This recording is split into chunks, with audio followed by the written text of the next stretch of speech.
दो स्टार्स हैं of mass m1 and m2 are parts of binary system. ये parts हैं बाइनरी सिस्टम के, ठीक है। The radii of their orbits are r1 and r2 respectively. उनके ऑर्बिट्स का जो रेडियस है वो r1 और r2 है, ठीक है। measured from the center of mass of the system, the magnitude of the gravitational force m1 exerts on m2 is, okay,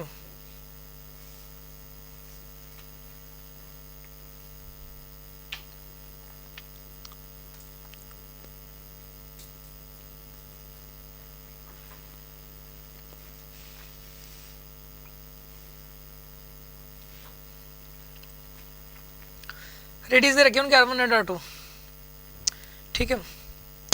measured from the centre of mass, देखो ये m1 है, ये m2 है, ये सेंटर ऑफ मास यहाँ कहीं है, ये r1 है, ये r2 है। ये r1 है और यहाँ से लेके आने की डिस्टेंस क्या r2, अलग अलग है दोनों, ठीक है ना। अब इस साइड भी ले सकते हो, इस साइड भी ले सकते हो, मैंने बीच में जानबूझ के नहीं लिया क्योंकि वो तुम बीच में तब होगा जब मासेस बराबर होंगे, जरूरी नहीं है मासेस बराबर हो। इधर ले लो चाहे इधर ले लो, कोई फर्क नहीं पड़ता इससे।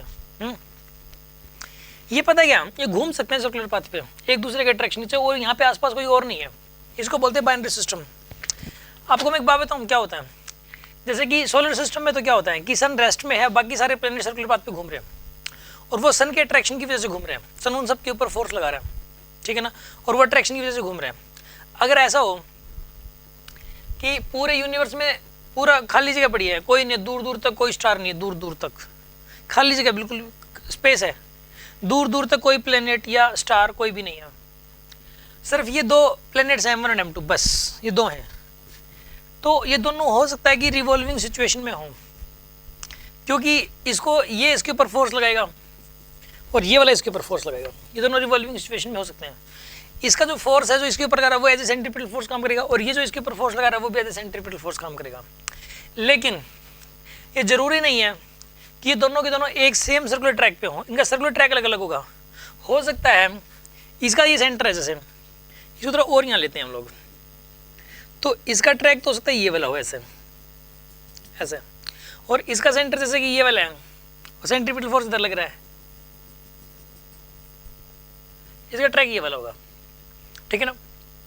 लेकिन दोनों रहेंगे एक दूसरे के अपोजिट में, मतलब ये अगर यहाँ पर आएगा तो ये m1 वाला ये m2 वाला कहाँ जाएगा, यहाँ पे ऐसे एक दूसरे पे फोर्स लगा रहे होंगे। फिर ये इसका रेडियस क्या बना रहेगा r1 और इसका रेडियस क्या बना रहेगा r2। जब ये यहाँ पर आएगा m2, ये वाला m1 यहाँ आ जाएगा, ये m1 यहाँ आ जाएगा, m2 यहाँ आ जाएगा, कंबाइंड सेंटर ये रहा, ठीक है। जब ये m2 यहाँ आ जाएगा तो उस टाइम m1 यहाँ आ जाएगा, कंबाइंड सेंटर आ गया।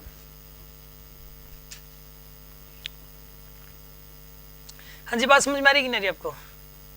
इसके अंदर जो है ना ये ठीक एक दूसरे क्या रहेंगे, अपोजिट रहेंगे, जो कुछ भी हो जाए ये एक दूसरे के अपोजिट रहेंगे, यानी कि दोनों का सर्कुलर ट्रैक अलग अलग है लेकिन सर्कुलर पाथ पे घूम रहे हैं एक दूसरे के अट्रैक्शन की वजह से। यहाँ पे सर्कुलर ऑर्बिट बन रहा है, मतलब पूरे यूनिवर्स में अगर कोई भी नहीं है, ना कोई प्लेनेट है, ना कोई स्टार है, सिर्फ ये दो हैं, तो और इनको किसी भी तरीके से वेलोसिटी मेंटेन करवा दी इनके अंदर, तो ये दोनों सर्कुलर पाथ पे घूम सकते हैं लगातार एक दूसरे के अट्रैक्शन की वजह से। लेकिन अगर मासेस अलग अलग हैं, अगर मासेस सेम हुए, अगर मासेस क्या हुए सेम, फिर तो उन दोनों का सर्कल सेम ही रहेगा, सेम सर्कल में घूमेंगे, फिर तो सेम सर्कल में घूमेंगे, बस एक दूसरे के अपोजिट रहेंगे ऐसे हमेशा ही ऐसे, ठीक है ना। अगर यहाँ पे मतलब ऐसे रहेंगे एक दूसरे के अपोजिट,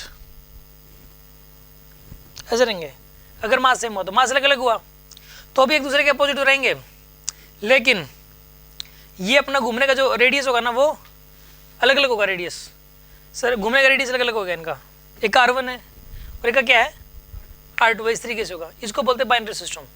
ऐसे दो मासेस जब घूम रहे होते हैं तो इसको बाइनरी सिस्टम बोलते हैं, ठीक है। अब इसने बोला क्या इसके अंदर, the magnet of gravitational force m1 exerts on m2 is, एक दूसरे पे कितना फोर्स लगाएंगे, इनके बीच का गैप r1 प्लस r2 है, वास्तव में इनके बीच का गैप देखो ये यहाँ था, ये यहाँ था, गैप कितना था इनके बीच का, r1 प्लस में r2 है। तो ये मतलब जो एक दूसरे पे कितना फोर्स लगाएंगे, G m1 m2 divided by में R1 प्लस R2 का होल स्क्वायर, इतना फोर्स लगाएंगे एक दूसरे पे। आगे आपके पास आंसर समझ आ रही है ना बात आपको? ये एक दूसरे के ऊपर इतना gravity G m1 m2 by में R1 प्लस R2 का होल स्क्वायर, ठीक है ना। तो देखो इसके अंदर आंसर मैच करो, क्या आंसर दे रखा है, ठीक है।